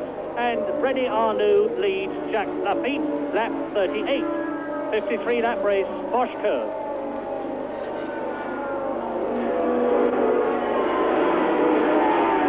Lafitte's done that corner very well. He's very close now. I would think he's going to have a go into the left-hander now. Let's hope we get a switch. Yes, then, he's trying. René Arnoux staved it off just, but of course the trouble with that now, Lafitte's now, as it were, played his hand, and of course Arnoux will be ready to expect that every lap, which makes it, of course, that much more difficult for Jacques Lafitte, because he'll have Arnoux will be able to take the appropriate sort of action to try and prevent a move like that. That of course is the problem. If you're going to try a manoeuvre like that, he did it so brilliantly to Pironi, partly because he caught him napping. I don't think Pironi was expecting it to come, which definitely helped the manoeuvre. There they go. He's got no chance here. You see up the hill with the power of the turbo just taking him away. Plenty of room on the braking area for the chicane. A frustrated defeat, although Piquet isn't catching up very fast at the moment. We'll get a gap on that moment, see what progress he's making. He's still 10 seconds behind and doesn't seem to be making a great deal of progress, so I think Piquet's struggling a bit. And so, quite apart from the gripping interest of this battle for the lead, the question is, can Piquet stave off Alan Jones and Carlos Reutemann? Because this race is absolutely critical, and Salazar has got ahead of Derek Daly and cleared the circuit, but now Derek Daly retakes that place as they go into the Bosch curve. And as you can see, now this is going to be very interesting indeed, because René Arnoux and Jacques Lafitte are closing up on the battle, which is being led by Didier Pironi. And Pironi, at the present moment, number 28, the Ferrari driver, no, he's slipped down the field because ahead of him as Jacques Lafitte is through. Brilliant! Jacques Lafitte takes René Arnoux and the lead, and Jacques Lafitte on lap 39 in this 53-lap race. We have another new leader. First of all, it was Alain Prost. Then it was René Arnoux when Alain Prost went out with presumably a blown engine on lap 27. Then Jacques Lafitte, as we have seen, harried, first of all closed up on, and then harried René Arnoux every inch of the way. and now he is through into the lead on lap 39 out of 53 and carving his way through the tail enders. But he's still got a problem. He's got past Eliseo Salazar. He's now closing up on Derek Daly, who is actually a lap behind everybody. And ahead of that lot is Didier Pironi. And again now Arnoux comes up to try and close up right behind Jacques Lafitte. Yes, it's most unfortunate for Jacques that he's got backmarks in front of him, because Arnoux didn't get round that corner very well, unfortunately. Here we're going to see a replay of the overtaking manoeuvre. Lafitte doing the same trick that he did to Didier Pironi earlier in the race, nipping through on the inside right at the last minute. There's Arnoux, a little bit of a surprise, little switch there as he tucked in behind. But Lafitte seems to be handling things all right at the moment, and he's passed. I think he's clear of the bunch now, which puts the advantage right back into his court, because Arnoux still has to get past the back markers, although of course with the turbocharged engine this isn't so much of a problem for him as it would have potentially been for Lafitte. Nach 40 Runden und einer Gesamtfahrzeit von 1 Stunde und 4 Minuten führt also Lafitte mit im Augenblick 8 Zehntel vor Arnoux, 9 Sekunden vor Piquet, 15 vor Jones, 23 vor Reutemann und 66 vor Watson. Wichtig wäre jetzt natürlich, wenn Piquet bis zum Schluss des Rennens noch Arnoux überholen könnte, um mehr Punkte zu machen wie Jones und Reutemann. Niki, man hört es immer wieder, dein Herz ist ziemlich deutlich bei Piquet und deinem früheren Team Brabham. Ja, ich glaube, dass Nelson jetzt einfach die besseren Chancen hat in der Weltmeisterschaft, weil er ein Team hat, was ihn voll unterstützt und er vielleicht jetzt für diese letzten Rennen sehr gut gewappnet ist.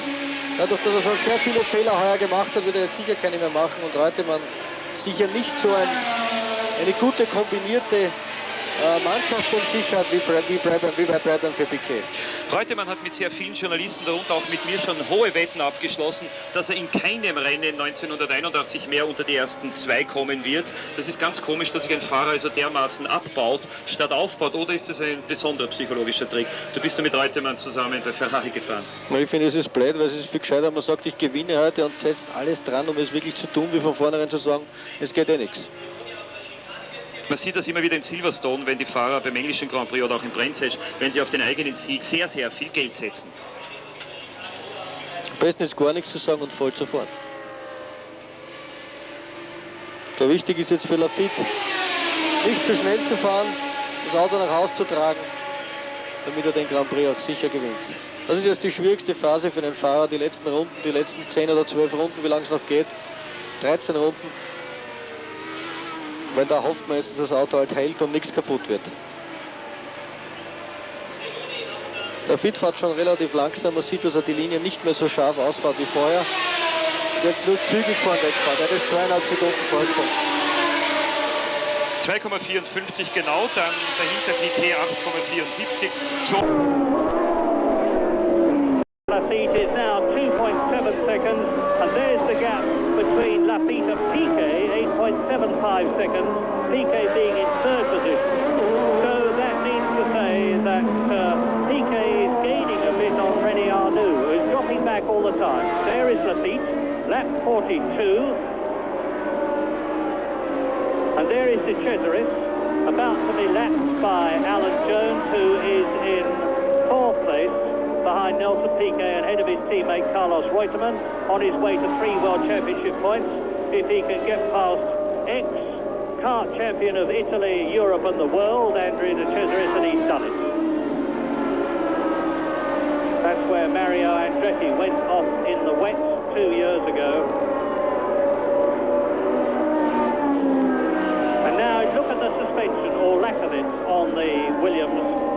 1-inch suspension movement, and no wonder Alan Jones says that it is absolute hell to drive a Formula One World Championship car under today's racing situations, where there is this farcical state of affairs where everybody knows that the cars are illegal as soon as they leave the pit lane because they do not have the necessary ground clearance they are supposed to have, but no one seems to be prepared to do anything about it. Michele Alboreto in the Tyrrell, into the pit, through the fire extinguisher powder of Giacomelli's car. Across the line goes Jacques Lafitte. The gap between Lafitte and Arnoux is 2 seconds exactly as we look at Andrea de Cesaris, who is actually in 10th position.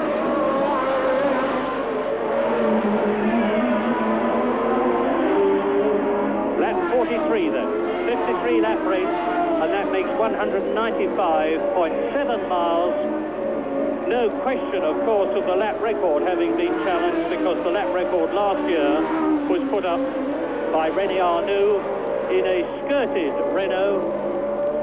Something flies up from underneath the Angelus's wheels as Jacques Lafitte goes through and passes Jean-Pierre Jarier, the Frenchman, who had a really big happening in practice when his warm-up period this morning, when his Osella engine blew. But nevertheless, Charrier's got a lot to be proud about, because he qualified in 14th place, which is much higher than any Osella has ever been in the past.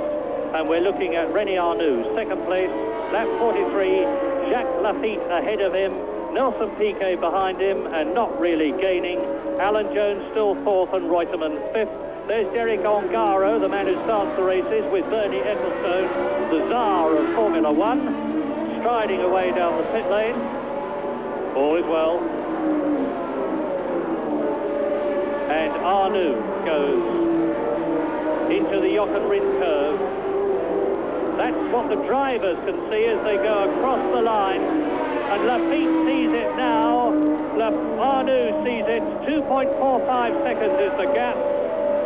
And Nelson Piquet is doing nothing about the gap between himself and Jacques Lafitte, who is now chasing and about to lap, methinks, Riccardo Patrese, who is in 8th position. Lafitte then lapping everybody up to 8th at the present moment.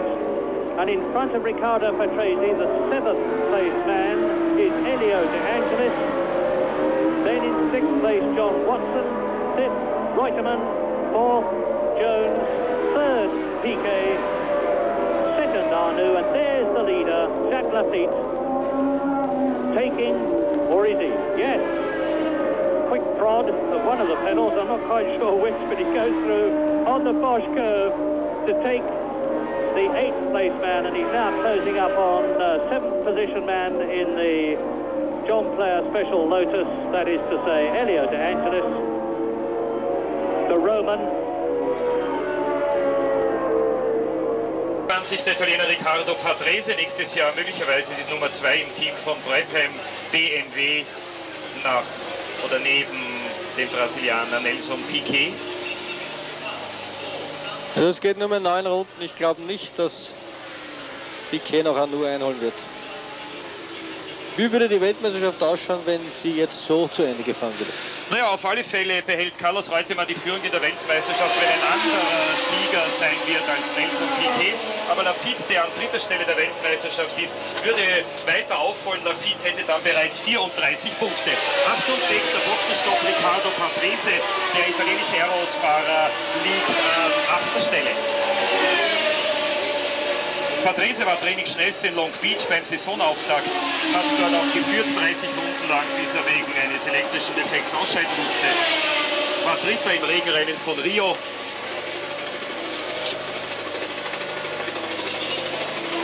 Zweiter in Imola, seither aber keine Punkte mehr, nur Ausfälle, einmal 14. noch in Dijon. Nicht mehr im Rennen ist Hector Rebacke, der zweite Brabham-Fahrer wegen Zündungsdefekts.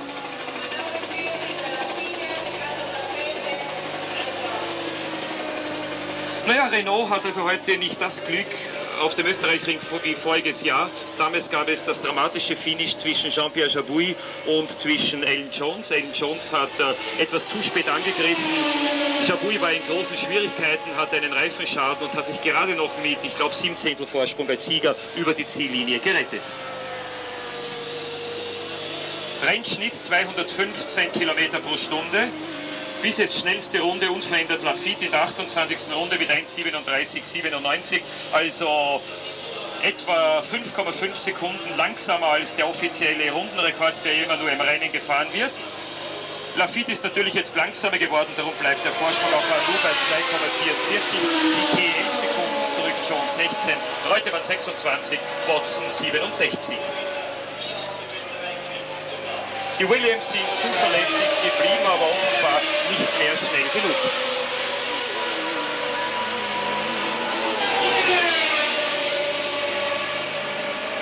Eliseo Salazar, der Chilene mit dem Ensign, fuhr bis jetzt sehr gut und lag an 9. Stelle, so gut wie noch nie in einem Grand Prix.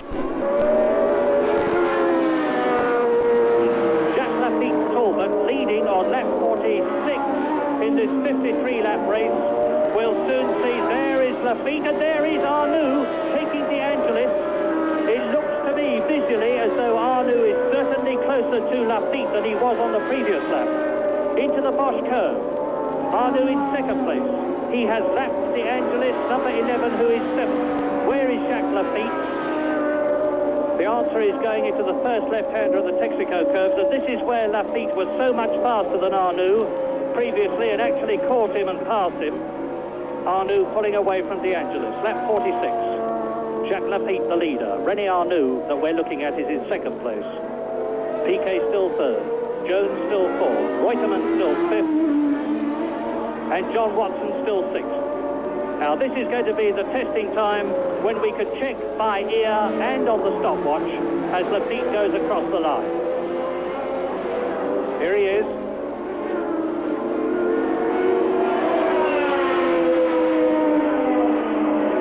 Well, it's 1.9 seconds there.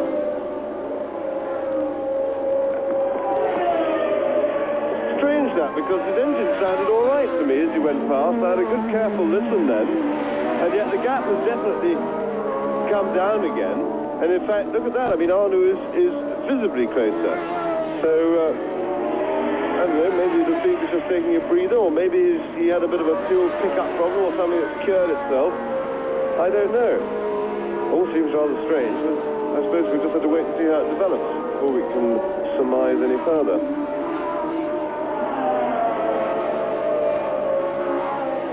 Well, let the eye be the judge. This is lap 47. The stopwatch can give us a check as well. Nelson Piquet there in third position. We haven't seen him for a long time. He's driving steadily on. And it's Lafitte on lap 47, leading the yellow and white Renault of number 16, 33-year-old.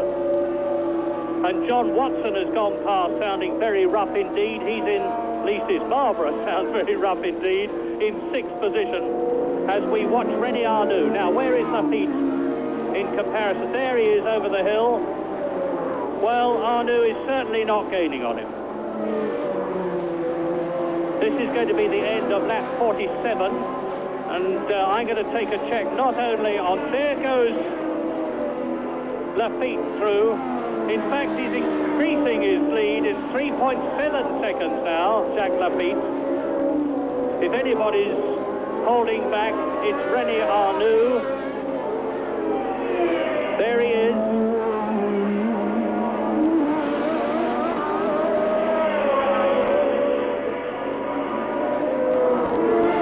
Well, maybe Lafitte has backed off a bit, and there, spinning off, goes Riccardo Patrese, who had come into the pits.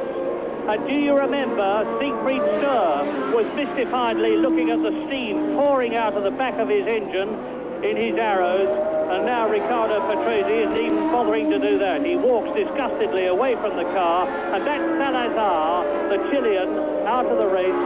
And at the time he went out, he was very well up. Indeed, he was in 9th position. A great drive. Yes, shrugs his shoulders. Well, that's motor racing, he seems to be saying. He's being told to keep close into the Armco barrier as he walks into the pits. His race is run, and Riccardo Patrese's race is run too. John Watson sounds as though he hasn't got very far to go because his engine is sounding rougher and rougher, lap by lap. And so out of this Austrian Grand Prix have gone Gilles Villeneuve in the lead, Alain Prost in the lead. Jacques Lafitte moved up into the lead on lap 39 by passing René Arnoux. Patrese's gone out, Siegfried Sturr has gone out, and Jacques Lafitte has just gone through. He is definitely increasing his lead. It is now 5.5 seconds. And they are on their 49th 5 laps to go, including the lap that they're on. And far be it from me to say that the race pattern is set, because I've said that too many times in the past, only to have something very dramatic happening.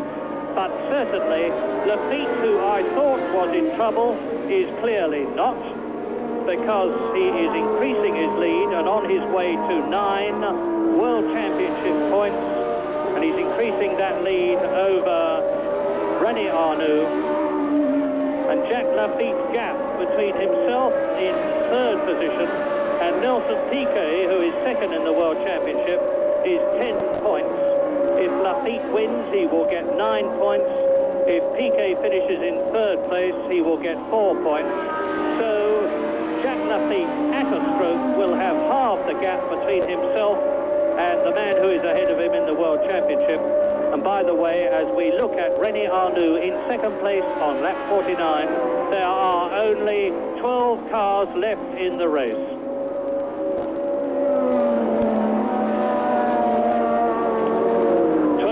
Left out of the 24 who started.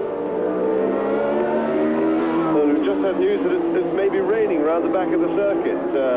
Little drops of rain coming down. I can't see any clouds around, particularly heavy, well, not heavy ones. They look quite high.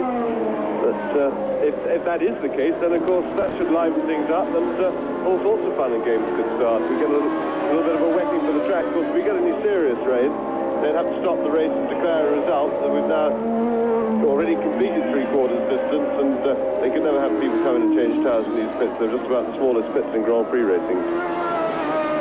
Number 5 there that's just gone through, Nelson Piquet, and the gap between Lafitte and in the lead and Arnoux in 2nd place is now 6 seconds, and it's about 5 seconds between number 5 here, the brilliant Brazilian Nelson Piquet, the winner of the Argentine Grand Prix this year, the winner of the San Marino and the German Grand Prix, and a lot of other good places, despite the fact that in Belgium, in Monaco, in Spain, and in the British Grand Prix, he failed to finish, but he's in 2nd place in the World Championship. Nelson Piquet, 3rd in the Austrian Grand Prix. 4 points in the bag if he can keep going. That will give him 39 points. And at this stage in the World Championship, because this is round 11 out of 15, if you can, the thing to do, Jacques Lafitte, the leader, is to get up in the points and stay there. Obviously, as high up as you possibly can. Jacques Lafitte completing in a moment. Lap 50 out of 53.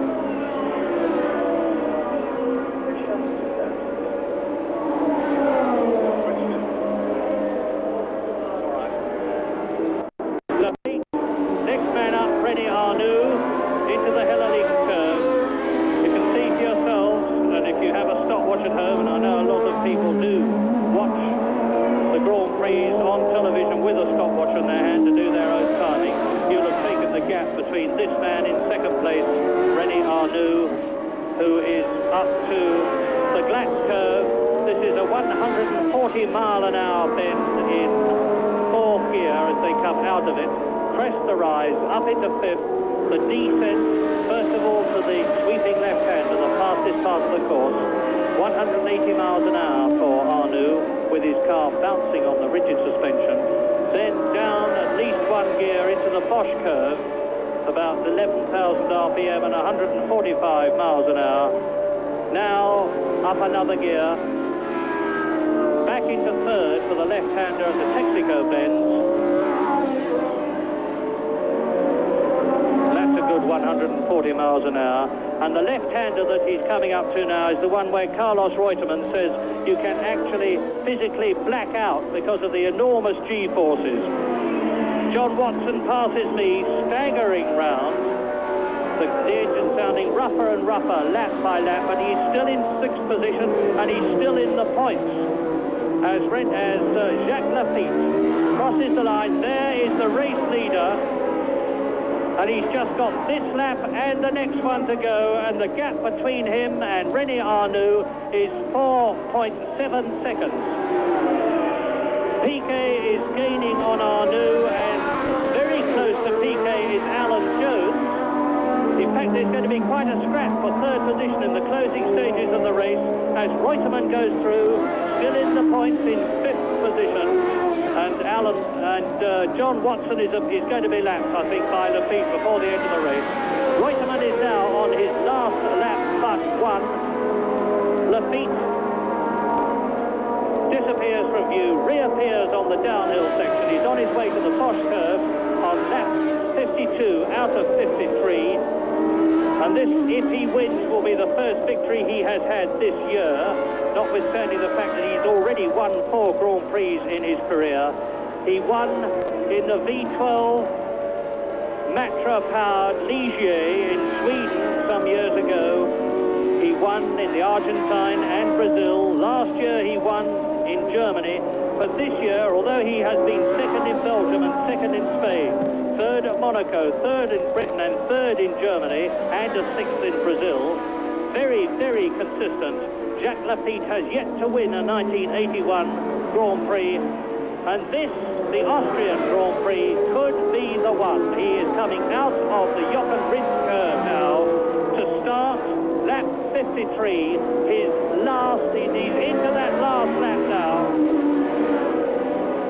Round the Österreich ring then with Jacques Lafitte.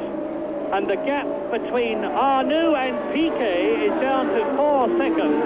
The gap between Piquet, who is in third position, and Jones, who is in fourth place, is 3 seconds. And then there's a long gap before Carlos Reutemann goes through in fifth place, let alone John Watson, who is still sixth. But on his winning way now goes 37-year-old Jacques Lafitte, almost home for his first Grand Prix win of 1981 in his 105th Grand Prix, with his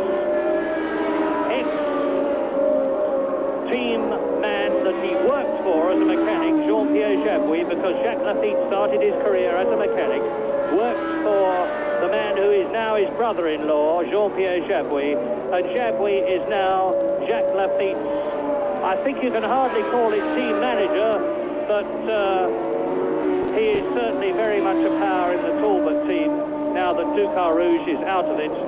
And Jacques Lafitte now round the Texaco bends, up over the crest on his way to the Jochen Rindt curve. That's it now, he's into the last right-hander of the circuit, and when you see the knobbly bit, that's it. Jacques Lafitte has won. He can't possibly be beaten now. The 1981 Austrian Grand Prix, and the Ligier himself, Guy Ligier, and all the Ligier mechanics burst out of the pits, vault the wall as René Arnoux finishes second and Piquet third. That's how close it was. There is Alan Jones finishing in fourth position. So the world champion has at last finished in a race after having an appalling run of bad luck. Carlos Reutemann will be the next one through in fifth position, and I'm looking for the Argentine now as there they give the results, notwithstanding the fact that Carlos Reutemann had coasts across the line with a dead engine. Carlos Reutemann coasts across the line with a dead engine, but definitely to take fifth position. Now we're just waiting for the crippled Marlboro MP4 of John Watson to come through in sixth position.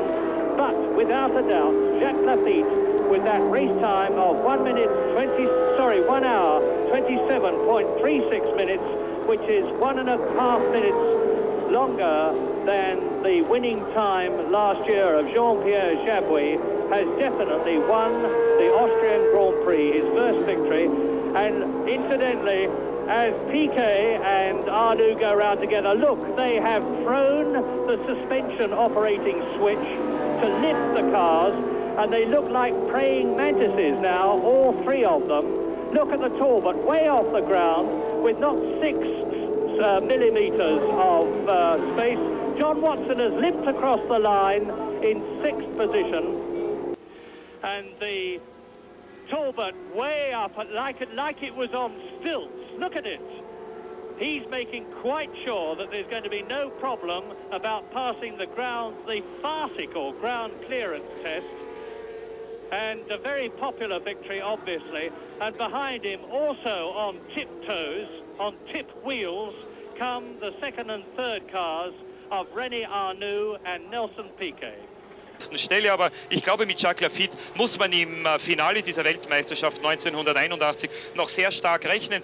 Vor allem deshalb, weil der Franzose, das hat Ihnen Niki vorhin gesagt, relativ unbeschwert fahren kann. Und ich habe mit Lafitte, der ja doch schon einige Jahre jetzt in der Formel 1 dabei ist, einmal über seine Hoffnung, Weltmeister zu werden, gesprochen. Und Lafitte hat gesagt, schau, mir ist es eigentlich am liebsten, ich werde erst in 5 oder 6 Jahren Weltmeister, weil dann kann ich so lange noch Formel 1 fahren. Wenn ich dieses oder nächstes Jahr Weltmeister werden würde, dann müsste ich aufhören, weil nach so vielen Jahren in der Formel 1, ich wüsste einfach nicht, was ich mit mir anfangen sollte, in welchen anderen Beruf ich wechseln sollte.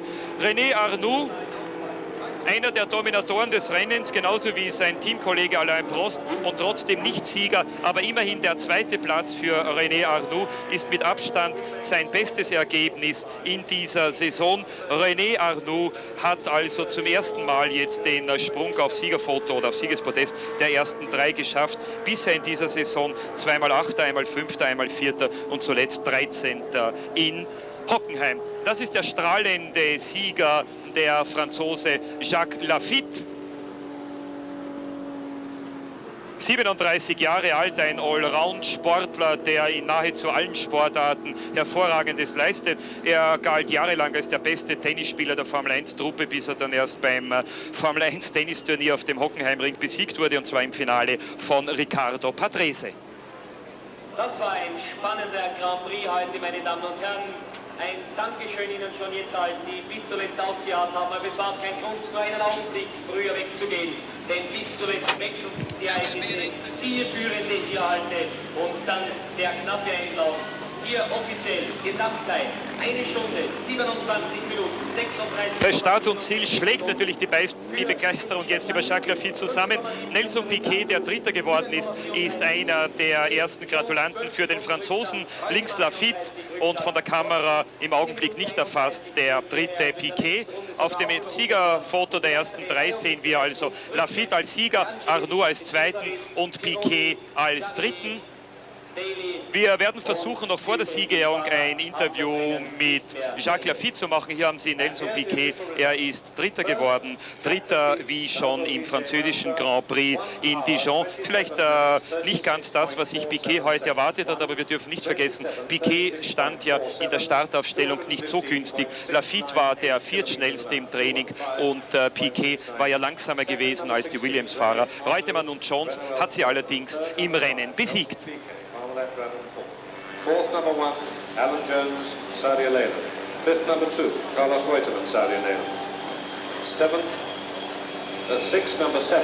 Das ist die Idiotie mit der Chassis-Hydraulik, die Nelson Piquet gerade mit Niki Lauda diskutiert hat. 7th De Angelis, 8th De Cesaris, 9th Pironi, 10th Charrier, 11th Daly. Jetzt der kleine René Arnoux, völlig abgekämpft. Sehr glücklich schaut er nicht aus. 3-mal hat er schon Trainingsbestzeit auf dem Österreich-Ring gehabt, noch nie hat er gewonnen. Und jetzt von Dr. Gustav Thieroch der Lorbeerkranz und der Riesenpokal für den Sieger im Österreich-Grand Prix, den Franzosen Jacques Lafitte auf Ligier, Talbot, Matra. Links im Bild, das ist Guy Ligier.